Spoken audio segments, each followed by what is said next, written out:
Hello guys, and welcome to another quick tutorial from Vintage Radar. Today I'm going to show you how to switch on and off the DST, so the daylight savings time. This is going to be summertime or winter time, and it is going to be very easy to adjust the watch to the correct time. So what you want to do in your home screen is to press and hold the adjust button.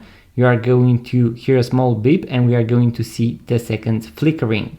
I'm going to press the mode button in order to go past the seconds, and as you can see, the next function is setting the DST. As you can see, the DST is now set to off. If I press the search button, it is going to switch to on, and also the time is going to change. So as you can see, an hour will either be added or it is going to be subtracted. So it is going to either be 1 hour later or earlier.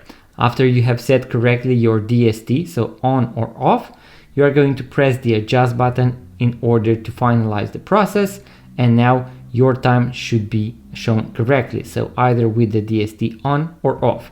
In case you want to watch the full guide with all the functions and features regarding the Casio Royale, so the AE-1200WH, make sure to check out the full guide in the description box below. I'm pretty sure you are going to find it very interesting and you are going to learn a bunch about your Casio Royale. In case you found this video useful guys, give it a thumbs up, subscribe to this YouTube channel, and I'm going to see you guys on the next one.